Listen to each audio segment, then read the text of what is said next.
Morning mga idol. Ngayon ay babalik tayo sa San Jose, Batangas. Kasama natin sina Ronel, misis niya, at saka si, anong pangalan nga nito? Emre. Kasi, yan. Punta ulit tayo sa farm ni Don Ronel. Pero mamaya po, pupunta tayong dagat kasi ipapasyal naman natin sila sa dagat para kahit pa paano makapagbigay tayo ng konting kasiyahan sa kanila. Di pa daw sila nakapagdagat. Saka makapag-practice namang lumangoy si Ronel. Kasi puro dapa lang daw ang ginagawa sa dagat eh. Mga idol, yun lang muna. Nata-traffic kami dito, tignan nyo. Yan, medyo traffic. Dito kami ngayon sa may Lipa exit dito. Punta kami Yan. Ayan o, pinapago na tayo mga idol. Yun na lang muna. Yan na lang sa road yan. Dito kaliwa na? Wala namang pula yan, puro puti lang.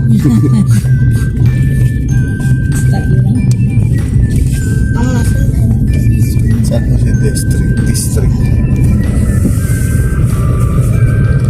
Ano ilaban?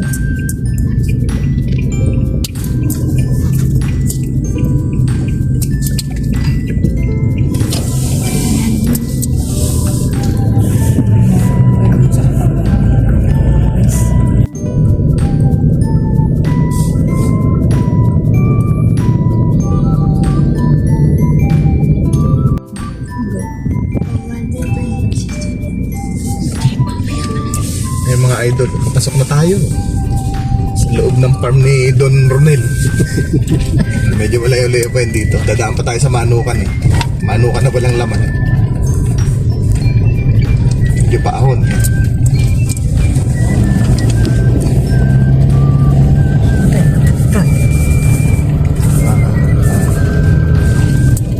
Mga ilang lusong pa dito mga idol. Okay na yan. Ayan mga idol, eto approaching tayo sa Manukan. Ang daming patuka daming manok yata sa loob niyan eh. Ayan, daming manok mga idol tingnan niyo sa bintana. Ayan 45 days. Ayan puro poultry yan. Ito pa sa kabila. Ito pa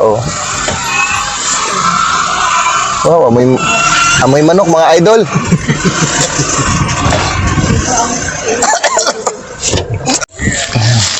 Mga idol, ito lang, hindi tayo nakapaghanda ng dadalhin.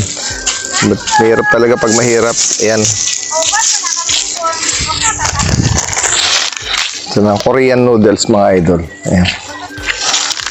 Bigyan natin kay Bulag para maluto. Maluto mo, dahil mo kay mama. Gagawin ko nung sir. Nagugod. Saan? Doon lang. Nagugod na. Ay, daming dragon fruit mga idol. Ito, bagong harvest, pang benta. Ayan, may mga cuttings, maikli pala. Nakapag-ano na sila nakapagbukod na. Ayan mga idol, dami. Tapos itong mga papaya daw dito, Ito, anong isang linggo, Itong mga papaya binibili pa na kasi mahal. Good morning po. Dito uli kami. Ang dami Bigyan ko nila sa kabila Ayan Hindi yung wait, kuha ka na po. Dali. Dili kay nanay luluto. Dali. Dali ka. Ang ganda ng po mayroon. Ang ganda ng hair. Patingin na po. Ayan. Papa. Ayan mga idol. Andito tayo sa panibagong rambutanan Ayan, tingnan nyo naman ang baba ng puno ng RR. Iba talaga pag grafted. Kita nyo naman ito lang yung puno Ayan Pantay lang Ang baba lang ng hinog niya. Ayan. Ito may dalang nakapitas dun sa Pinas ng durian. Ito dahong durian na to ay Tagalog. Pero hindi ko alam kung nagsasalita ito ng Tagalog. Basta sabi Tagalog daw. Babangaw. Babangaw. Ayan Ito ho yung may-ari. Bagi pangalawang farm ho nito. Ayan. Luterio, Ito po. wala ka dito. May durian na ngayon dito. Ayun. Luterio, wala ka ngayon dito. May durian na. Hindi rin namin alam na may durian dito pala. Ayan. Ang hinahanap ng iba marang daw. Ay, wala yatang marang. Ayan. Daming ano. Wala naman ho kaming plano talagang pumunta dito, kaya lang may nagsabi na pupunta. Yung problema, hindi available ngayong Sabado. Kaya pagkatapos namin dito, punta kaming dagat. Igot, makatikim naman ng tubig alat.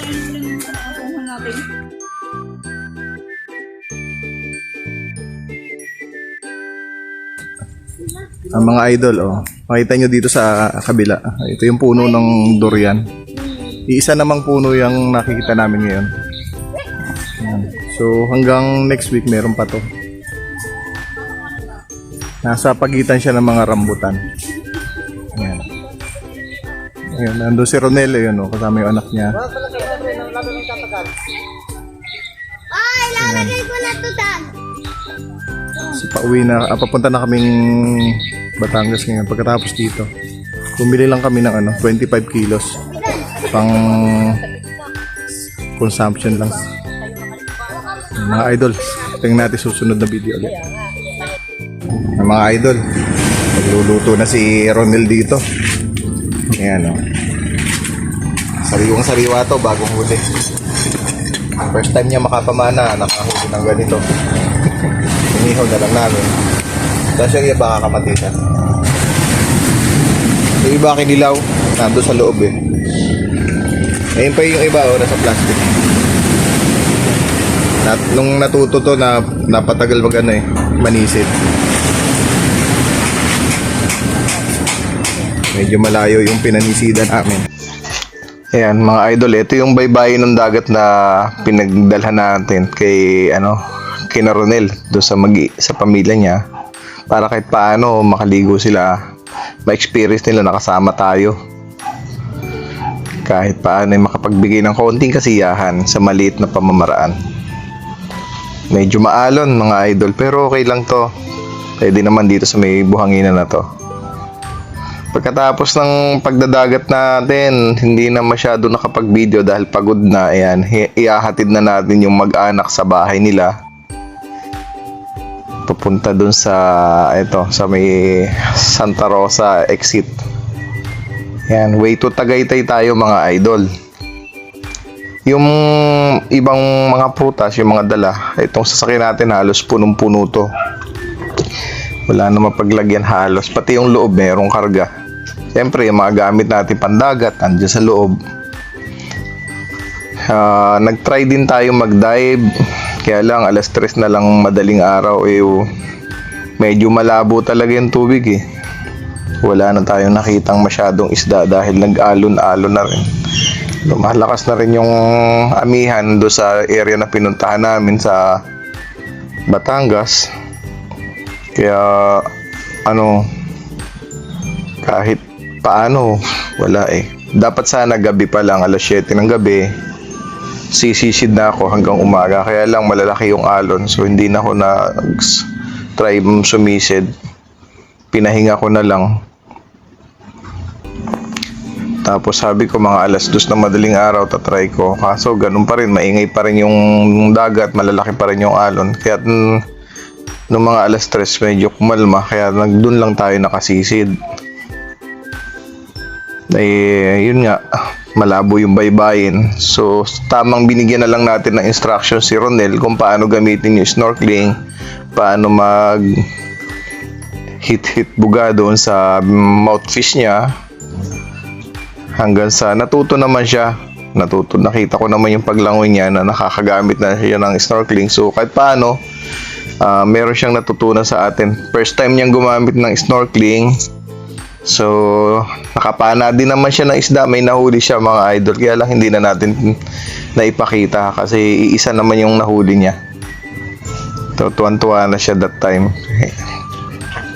Sabi ko kung sa susunod okay sa kanya, pwede na ulit silang sumama sa dagat basta kasya lang sa sasakyan.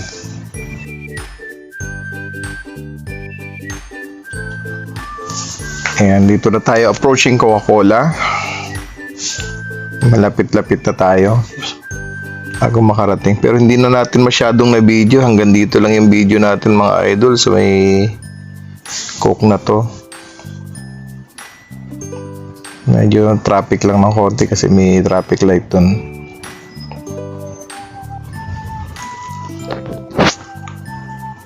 Kaya hindi na natin masyado pagod na mga idol. Gabi na, madaling araw gumising, nakatulog lang ng konti, naka-snap lang. Tapos kumain, nag-ihaw, yun, nagkilaw ng isda. Kaya nakatikim naman sila ng sariwang-sariwang isda. Ayun. Yan, natid na po namin sina Ronel sa bahay nila. Lang na kasi yung oras namin, kaya hindi na naisipang mag-video habang papauwi. Nawala na yung idea na may part para dapat i-video. Kaya sa mga susunod na mga idol, abangan nyo yung mga video natin pagka meron ulit bagong napuntahan. Ibabalag natin para nakikita nyo yung mga napupuntahan natin. Baka sa susunod na linggo makapag-video ulit tayo kung ano man yung ma-setup natin. Sa ngayon mga idol, hanggang dito na lang muna at magpapahinga na muna tayo. Pagod na rin. Para sa susunod na video makapag-edit ulit tayo ng maayos. Salamat po sa lahat. Salamat sa mga pamilya ni na Ronel at saka ni na Mabel. And shout out kay Emre. At sa mga kapatid ni Mabel, maraming salamat sa masarap na ulam na niluto nila para sa atin. Ayun. Salamat sa inyo. Kay nanay, ganun din. At sa kay tatay. Sa mga dragon fruit na pinabaon sa atin. Sa susunod na balik natin, hopefully, makabili na tayo ng marami-rami. Para makapag-benta rin tayo ng mas mababa. So, good luck mga idol. See you next time. Bye-bye.